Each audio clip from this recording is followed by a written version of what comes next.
right, y'all. Welcome back and happy Monday. This is the Bluechip Breakdown, and I'm your host, Bull. It's Georgia week. It's hate week for us, especially on this channel, because P and I grew up in the state of Georgia as Tennessee fans. So y'all know that we can't stand them. But over the course of the week, we're going to have a lot of in-depth breakdowns on this matchup on paper. We'll talk about their key players. We'll jump inside of the film room, talk about some of their tendencies from previous years and what have they been hiding up to this point. We're going to be starting off with Tennessee's offense versus Georgia's defense. Y'all please make sure to like and subscribe to the channel. And what you're looking at right now is the matchup on paper, just with the talent. So I got these numbers from 24/7 Sports. And Georgia's defense is very talented. It's been that way for a long time, for at least the past 6, 7, maybe even 8 years. But they have 35 blue chip caliber players. Actually, their entire roster from top to bottom on 24/7 Sports is the #1 most talented roster in the whole country. And, Tennessee, we're looking good. We're actually closing up on that talent gap. We have 20 blue chip caliber players on paper. And I think that you always have to start with how the matchup looks up front. Tennessee's offensive line is very talented. There's actually 2 guys that's been starting up to this point in the season that aren't blue chip caliber. So I'm talking about Wendell Moy and Jesse Perry. They were 3 stars, and they are 3 stars on 24/7 Sports, but they play like 5 stars. Wendell Moore, I think that he's an NFL player for sure. And Jesse Perry also, I mean, he's been playing at right tackle for us because David Sanders hasn't been able to play not even a single snap up to this point in the year. But, I would say that they are playing on a very, very high level. And if it's me personally, I don't know if David Sanders is going to get cleared or what this week, or if the staff is going to start him. I would maybe stick with what we've already done. And if they look good coming out of this game, if they're still dominant, then David Sanders wouldn't be starting for probably the rest of the year. That's just the way that I would personally do it. I don't know how the staff feels about it. But either way, I'm liking what I'm seeing from our guys up front. So let's move on and let's talk about the stats for Tennessee's offense versus Georgia's defense up to this point in the season. And on top of both teams, you're going to see their ESPN strength of schedule. So Tennessee's strength of schedule up to this point is 95th, and Georgia's strength of schedule is 119th. Now, I think that both of the teams that Tennessee played would beat both of the teams that Georgia played up to this point. But really, none of that's going to matter. In this game, they're going to get our best. We're going to get their best. So just looking at the stats, Tennessee's total offense is ranked 2nd in the whole country. Georgia's total defense is ranked 8th in the country. Scoring offense for Tennessee is ranked 5th, and scoring defense for Georgia is ranked 9th. As far as sacks per game, Tennessee is tied for first place. We haven't given up any sacks up to this point, and Georgia's sack defense is ranked 79th. Now, this is one of the things that Georgia has been hiding is their different blitz packages. We'll show you the ones that they like to run versus Tennessee. They really don't generate too much pressure with their front four. That's not really what their scheme is. They have to get it with blitzing linebackers, so inside linebackers, outside linebackers. They just haven't done too much of that up to this point. Now, rushing offense for Tennessee is ranked number 19, and Georgia's rush defense is ranked number 15. So this is the only category that Georgia is actually winning in. We all know that Tennessee's rushing offense is very, very talented. It's very good. I think it's going to be even better this year than it was last year. And last season, we outrushed Georgia. We had close to 150 yards rushing, and that's taking out yards for sacks and things like that. So we can run the football well on them, especially versus that mid front, which we'll also talk some about. But there's some wrinkles that Coach Heupel hasn't shown just yet. Not as much that I think will help the running game get even better. And like I said, man, I think that our offensive line's better. I think that our stable of backs is also better. So on and so forth. Next thing is going to be third down. So Tennessee's ranked 8th right here. Georgia's ranked 14th. Red zone offense, Tennessee's tied for first place. Georgia is in 5th place. And this is a big deal for us as Tennessee fans because our red zone offense last season was not good. Will it continue with this trend? Hopefully so. And I think that some of the wrinkles that we have added to our offense is a big part of the reason why. Now, turnovers, Tennessee's ranked number 56, and Georgia is ranked number 92. All right, now let's talk about these key players for Georgia. There's only 5 here. I could have probably put 15. And I came up with my top 5, and then I asked P, hey, who's your top 5? Had the exact same top 5, so this is what we're going to be rolling with. But, yeah, I mean, like we just touched on, man, their defense, it's loaded. Now, let's go ahead and jump inside this film room and talk about their key players. So first guy, and this is in no order, but first guy is going to be KJ Bolden. He's a safety. He's a true sophomore. He has 10 tackles on the season, 1 pass breakup. He's been targeted in coverage 8 times, only giving up 5 catches. Some of those targets is him playing way off coverage, and it's like quick screens and things like that, but he's at 62.5%. And I know him well because he played at Buford High School. He's a dog. I think he was actually Georgia's best secondary player last year. I know some people will say, well, Malachi Starks was there. Well, I watch a whole lot of film, so I know that KJ Bolden looked a lot better in coverage than Malachi Starks did. So KJ is a future first-round draft pick, and he hasn't really been challenged down the field as much, but Tennessee will most definitely challenge him in this game. The next player is going to be number 0, Gabe Harris, who's listed at 6'4", 260 pounds. He's a junior. He has 3 tackles on the season, has the highest pressure rate on Georgia's team at 13%. And like I said, man, they haven't done a whole lot of blitzing and stuff up to this point, but he can play with his hand in the dirt. He can also be like a stand-up edge rusher. He has good size. He has good twitch. I mean, he has NFL level talent. I don't see the guys up front for Georgia that are game records like we saw in their championship seasons. So we'll see. Will they maybe just come out of nowhere in this game? I feel very confident with Tennessee's offensive line with pass pro. Don't really care what the lineup is for our starting 5. Next player is going to be Christian Miller. He's number 52. He's a true like D tackle, so he can play at the nose. He can play in some different spots. But on the season, he has no stats. His pressure rate's actually the second highest on the team at 9.5%. So he's a guy that can do some good things. I mean, he has really good size, 6'4", 310 pounds. He's a redshirt junior.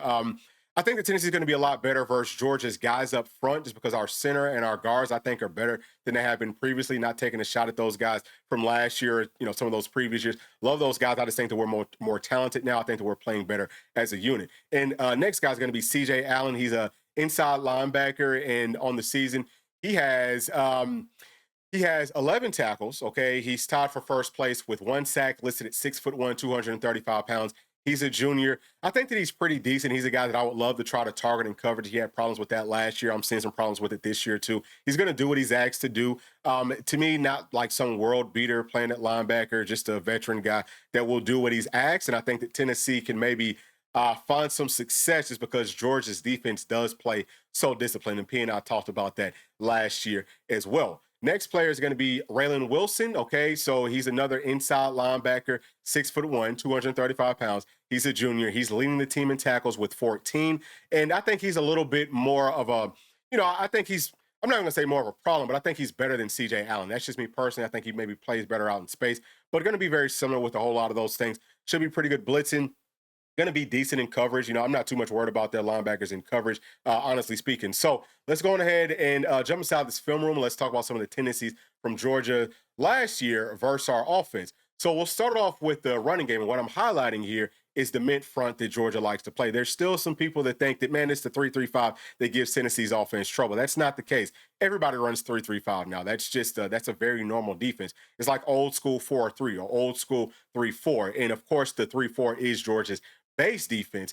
But saying all those things just to say that their front is called a mint front. It's pretty much built to stop these spread offenses. So they can have favorable numbers on the outside and they can slow down the run with a much lighter box based off of how they're lining up. Now, we have a full film breakdown on how that works, so y'all can go and check that out. But Tennessee, we ran power very well versus this front, so 7.6 yards per carry last year versus Georgia. Like I said, we actually ran the football pretty well versus them. And all power is just, you're basically pulling guards and, you're going to insert the pulling, like tight ends. It's just having lead blockers. So you're getting favorable numbers on one side of the line of scrimmage. And that's how we were able to find so much success running the football from that standpoint. Now, Tennessee runs a lot of inside zone. Last year, I think that we were over maybe like 70%. So inside zone just means that you run the football pretty much right up the middle, okay? And we were at 4.8 yards per carry last year versus Georgia. Now, one of the things that every team does versus Tennessee, because we spread the field out so wide, is they'll have a player that moves around or comes into the box late to mess with the numbers for the offensive line. And that's really how, look, Tennessee's rushing game was, number 1 in the whole SEC last year. Could have been even better if we had some of the wrinkles that we're adding this year. So you can see that we have things spread out, and then Georgia's got this player. He's an outside linebacker that's just moving around pre-snap. Some teams will use safeties. Georgia uses safety some too, just based off of the down distance, so on and so forth. But it can mess with the numbers. Now, that player didn't really make the play there. I just wanted to highlight that for y'all. And that's a great run by Dylan Sampson, just run through contact. But I wanted to highlight that for y'all just to show you that Tennessee is now running tighter splits. Whenever you run those tighter splits, teams can't move around as much because you can do different things in the passing game, in the running game, so on and so forth. And they have to kind of stay put. If we know who to pick up, I think that we will pick them up. It's not that we're physically, we are physically capable of being able to block these guys. We were last year. We're definitely going to be able to do it this year. So this is like a 4th and 2. You can see that we pick up everybody, and we're able to get those 2 yards just running right smack dab at them. The plays will look like that sometimes, running a whole bunch of inside zone. But if you keep on chipping away, at some point you're going to be able to break loose like that play right there. Now, on this one, I just want to highlight that with some of these like read option plays and all of that, so on and so forth, Joey Aguilar, it might not be 100% necessary that he does it, but it will be good for us if he shows that he will use his legs. If he can get 4 or 5 yards on, keeping one of these, like read option types of plays.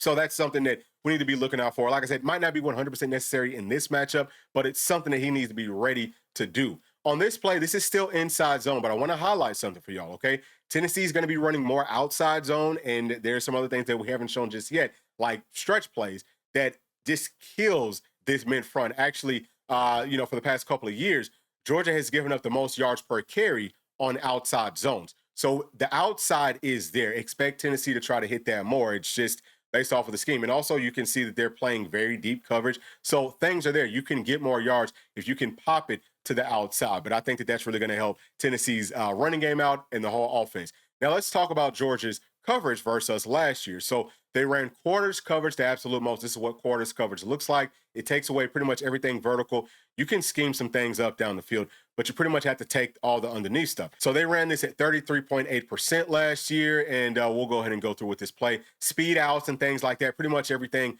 to the outside, like short to the outside, should be there. You just have to be on time with the passes. Let's just make the catches.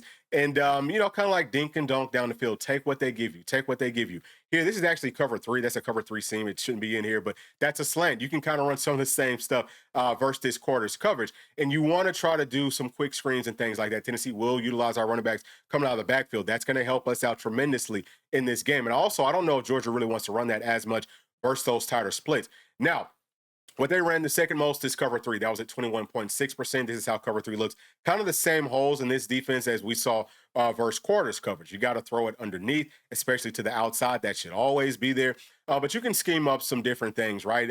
Try to get some isolated coverage down the field. You can take your shots. That post over concept, the Tennessee, I think we will run that in this game. Okay, it should be there. But this is just, you just want to be able to operate this way. Now, this is a dig. So digs are also open versus this, and it's going to be open versus quarters coverage as well. The reason that I had to put this in here, okay, I really wanted to put this in here, is because Joey Aguilar, from a stat standpoint, actually throws this pass better than anybody that Coach Heupel has coached at Tennessee. Yes, Hendon Hooker, Joe Milton, and Nico. I think that we'll see more of this. We haven't really seen it up to this point. I think it's something that maybe Tennessee's been hiding.